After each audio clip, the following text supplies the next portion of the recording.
जडमाद्यस्य यतोऽन्वयादितरतश्चार्थीशभिज्ञः स्वराट् तेने ब्रह्महृदायादिकवये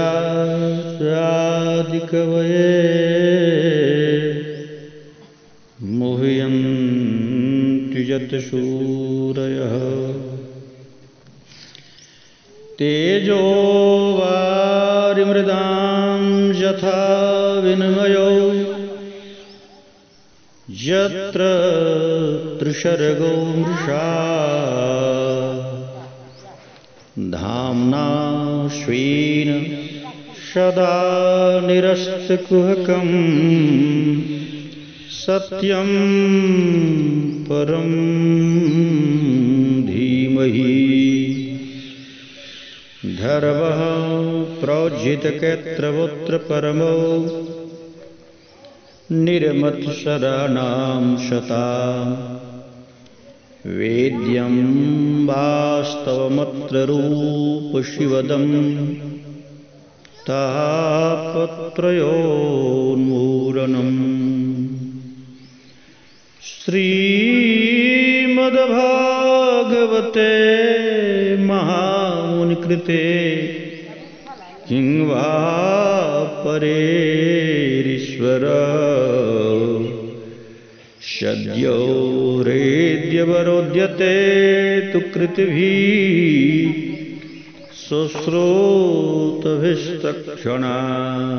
तत्क्षणात् ईश्वर हृदय अवरुध्यते।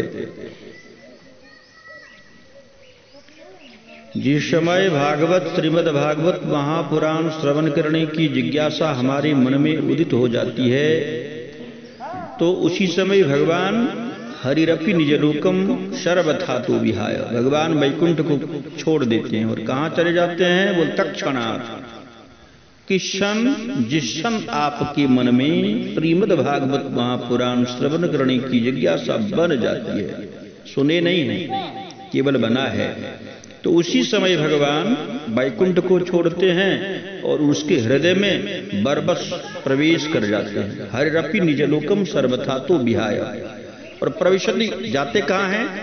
प्रविशति हृदय तेषाम भक्ति शत्रु पड़द्धः बरबस उस भक्त के हृदय में भगवान कैद हो जाते हैं।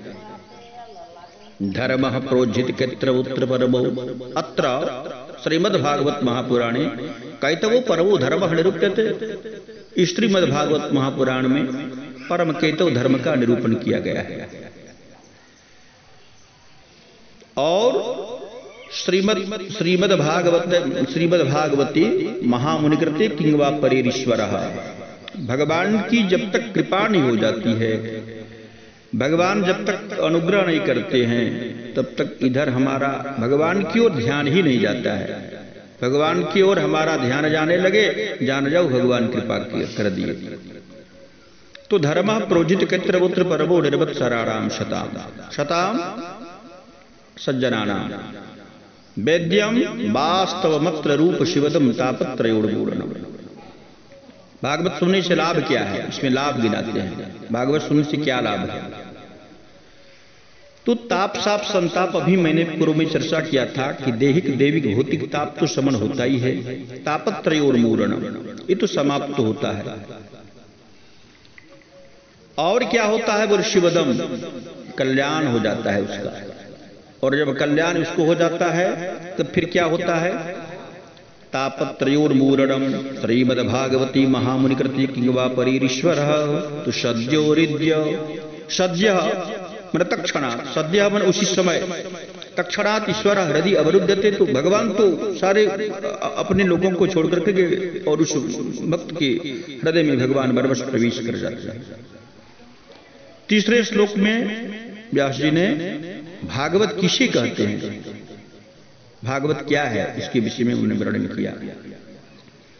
तो बोले निगम कल्पतरोर्गलितं फलम शुकमुखादमृतद्रव संयुतं पिबत भागवतं रसमालयं मुहुरहो रसिका भुवि भावुका नेतराम गमयति बोधयति जासा निगम।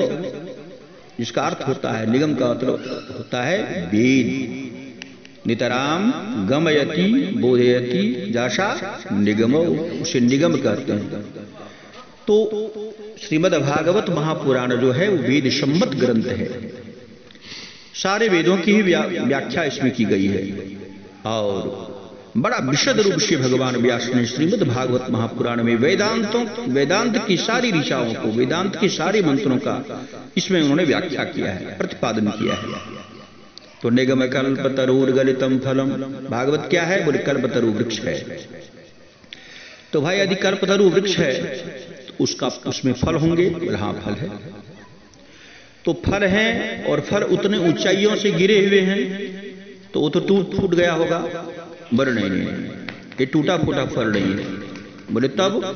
बोले शिष्य प्रशिष्य शाखा पल्लव परंपराया सड़ाई सड़ाई अखंडम मेवावतीर्णम न तो उच्च निपाते न शोड़तम, ये धम्ब से गिरा हुआ फल नहीं है। बोले तब? बोले उतरा हुआ फल है। तो उतरना और गिरने में अंतर होता है। एक व्यक्ति था, वो कुआं में गिर गया, तो दूसरा व्यक्ति देख रहा था तो बोला रे रे रे कुआं में गिर गया। दूसरा व्यक्ति भी कुआं में गिर गया। तो तीसरे ने कहा भाई एक कुआं में गिरा है और दूसरा उतरा हुआ है, क्योंकि गिरने वाले को चोट होता है, गिरने वाला भयाक्रांत रहता है और उतरने वाले को चोट नहीं होता है। तो ये फल जो है वो सड़े सड़े धीरे धीरे उतरा हुआ है। कैसे? बोल नारायण की डाली से टपका तो ब्रह्मा की शाखा पर अटका, ब्रह्मा की शाखा से टपका तो नारद की शाखा पर अटका, नारद की शाखा से टपका तो व्यास की शाखा पर अटका, व्यास की शाखा से टपका तो सुख शाखा पर अटका और सुख शाखा से टपका तो हम सभी वैष्णवों को जद वैष्णवानाम धनम, जद वैष्णवानाम धनम, श्रीमद् भागवत महापुराण जो है वो वैष्णवों के लिए परम धर्म है। समझा? ये धन है, समझा? क्योंकि धन इसलिए है, धन नहीं रहता तो यहां पर सनकादियों ने नारद जी को धिक्कारा है, बोला कि महाराज कथम ब्राह्मण दीन मुख कुतस्नता तुरु भुवन त्वरितम गम्यते कुत्र कुतस्या गमनम तब। इतना लगता है इसे किसी कृपण का धन लूट गया हुआ हो, यथा धनो लब्ध धने विनिष्टम, ऐसा मालूम पड़ता है। तो कहने का मतलब यहां पर भाव है कि अब उतना दूर जाना नहीं है, भाव में ही तुमको भाव को ही स्मरण कर लो, भाव पर ही रहो। ये टूटा फूटा फल नहीं है। तो शुकमुखादमृत द्रव सम्मितम एक सुखमुख विगलित फल है। पिबत भागवतम रसमालयम, रस, इसमें रस रूप में ही भगवान श्री कृष्ण प्रकट हुए हैं। तो रस का परिभाषा क्या है? रसो वैशः रसगुण देवाराम लब्ध्वानंदी भवती। मैं सच्चिदानंद का व्याख्या कर रहा था। आनंद स्वरूप भगवान को आनंद से लेना देना नहीं है, वो आनंद ही हैं। जैसे सुख के लिए लोग बहुत प्रकार का दिन रात भागम भाग मची रहती है, लेकिन सुख का परिभाषा नहीं जानता है। सुख है क्या? तो सो सुख धाम राम रसनामा। सुख है क्या वो जानता नहीं है। ये सांसारिक सुख में वो दिन रात जो है वो 99 का चक्कर लगाती रहता है। अब बात रह गई यहाँ सुखमुखा दमृत द्रवसन पिबत भागवतम रसमालयम, इस आलय को पियो, हो गया।